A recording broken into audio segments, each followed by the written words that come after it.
25 साल से ज़्यादा के जो भी लोग हो चुके हैं उन्हें पुरानी साइकिल चलाने का ज़माना याद ज़रूर होगा।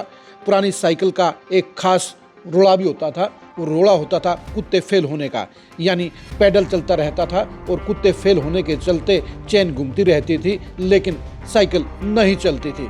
इसे कुत्ते फेल होना कहा जाता था। यही कहावत आज की तारीख में भूपेंद्र हुड्डा के ऊपर भी लागू हो गई है। नमस्कार, मैं हूं कुलदीप सुरान। आज खरी खरी न्यूज़ में हम चर्चा करेंगे भूपेंद्र हुड्डा और दीपेंद्र हुड्डा की सियासत की, दीपेंद्र हुड्डा के कारण भूपेंद्र हुड्डा को हुए नुकसान की और भूपेंद्र हुड्डा की कुत्ते फेल होने वाली साइकिल की।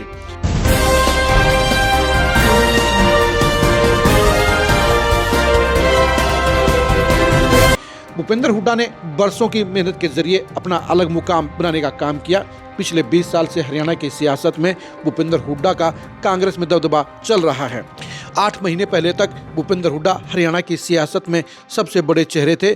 पूरे प्रदेश में भूपेंद्र हुड्डा की अगुवाई में कांग्रेस की सरकार बनने की भरपूर संभावना नजर आ रही थी, लेकिन विधानसभा चुनाव में सब कुछ बंटाधार हो गया।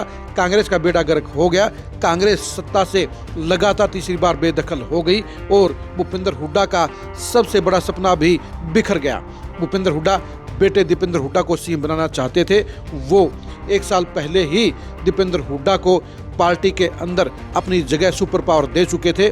भूपेंद्र हुड्डा ने अपने समर्थकों को दीपेंद्र हुड्डा से हर राय लेने के लिए कह दिया था। भूपेंद्र हुड्डा सिर्फ दिल्ली की सेटिंग देख रहे थे। हरियाणा की सियासत में, कांग्रेस में हर फैसला दीपेंद्र हुड्डा ले रहे थे।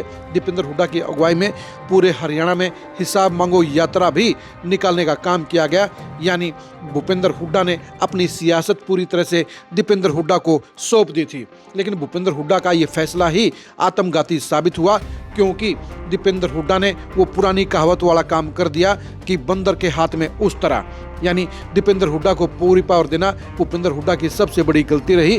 क्योंकि दीपेंद्र हुड्डा ने गलत फैसले लेते हुए अपने अहंकार के चक्कर में लगभग 15 से 20 सीटें गलत बांटने का काम किया। दीपेंद्र हुड्डा ने 17 सीटों पर अपने समर्थक नेताओं को बागी चुनाव लड़ने से नहीं रोका, जिसके चलते कांग्रेस का बेड़ा गर्क हो गया और कांग्रेस 37 सीटों पर सिमट गई। आज की तारीख में भूपेंद्र हुड्डा के लिए अपने बेटे को सीएम बनाने का सपना ही सबसे बड़ा दुश्मन साबित हो रहा है, क्योंकि भूपेंद्र हुड्डा की जो क्रेडिबिलिटी थी वो दीपेंद्र हुड्डा की क्रेडिबिलिटी 10% भी नहीं है।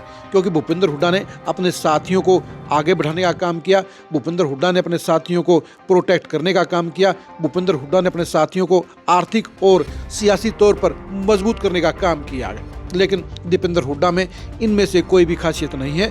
दीपेंद्र हुड्डा ने अपनी जो मंडली तैयार की है, वो चौकड़ी जो तैयार की है, उसमें कोई खासियत नहीं है। उनके सारे के सारे जो सिपह सालार हैं, जो सलाहकार हैं, वो सारे कंडम हैं। उनके अंदर हरियाणा की सियासत को लेकर कोई IQ नहीं है। वो किसी भी तरह से बड़ी रणनीतिकार नहीं है। यही वजह है कि दीपेंद्र हुड्डा उनसे चारों तरफ से घिरकर अपना सबसे बड़ा नुकसान कर बैठे हैं। दीपेंद्र हुड्डा के अंदर भी मैच्योरिटी की कमी साफ तौर पर नजर आती है, क्योंकि आज से 1 साल पहले जो हरियाणा के जाट वोटर दीपेंद्र हुड्डा को दुष्यंत चौटाला की जगह बैठाकर सबसे ज्यादा लाड प्यार दे रहे थे, वही वोटर आज की तारीख में दीपेंद्र हुड्डा को सबसे ज्यादा कोस रहे हैं, सबसे ज्यादा गालियां दे रहे हैं। और कांग्रेस की सरकार नहीं बनने के लिए जहां भूपेंद्र हुड्डा को 20% जिम्मेदार ठहराते हैं, वहीं 80% दीपेंद्र हुड्डा को इस बात के लिए कसूरवार ठहरा रहे हैं। दरअसल दीपेंद्र हुड्डा ने अपने अहंकार के चलते ही ना तो कुमारी शैलजा को उकलाना की टिकट लेने दी, ना ही नारनौल में डॉक्टर अजय चौधरी को टिकट मिलने दी। अगर ये 2 टिकटें भी कुमारी शैलजा और डॉक्टर अजय चौधरी को मिल जाती तो हरियाणा के अंदर वो नेगेटिविटी कांग्रेस में नहीं फैलती, जिसके चलते कांग्रेस सत्ता से बेदखल रह गई। दरअसल दीपेंद्र हुड्डा के अंदर अब लोगों को खामियां ही खामियां नजर आती हैं। जहां विधानसभा चुनाव से पहले दीपेंद्र हुड्डा सबसे बड़े स्टार थे, दीपेंद्र हुड्डा के साथ में हजारों लोगों का रेड़ा चलता था, वहीं पर दीपेंद्र हुड्डा की अब पोल पट्टी खुल गई है और लोगों को ये महसूस हो गया है कि ना तो उनकी क्रेडिबिलिटी है और ना ही वो मैच्योर हैं। यही वजह है कि बड़े नेताओं में और ख़ास तौर पर भूपेंद्र हुड्डा के नज़दीकी नेताओं में भी इस बात का गुस्सा है, इस बात की नाराज़गी है कि दीपेंद्र हुड्डा की मूर्खता के कारण, दीपेंद्र हुड्डा के अहंकार के कारण सरकार नहीं बन पाई है।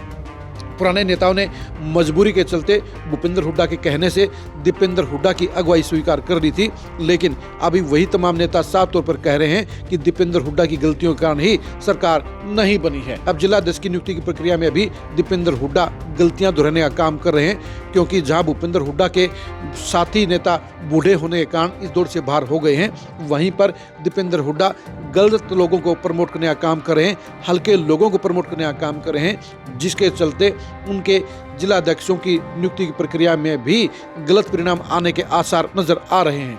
भूपेंद्र हुड्डा जहां टिके हुए लोगों को आगे करने में विश्वास रखते थे, वहीं दीपेंद्र हुड्डा चापलूसी करने वाले नेताओं को आगे बढ़ाने का काम कर रहे हैं। वो मजबूत नेताओं की अनदेखी कर रहे हैं। यही वजह है कि अब बचा खुचा जो सामान है, यानी बची खुची जो पॉजिटिविटी है, वो जिला अध्यक्ष की नियुक्ति प्रक्रिया में खत्म होने के कगार पर है और उसके चलते अब दीपेंद्र हुड्डा के प्रति कांग्रेस के हुड्डा खेमे के अंदर ही और भी ज्यादा नाराजगी बढ़ सकती है।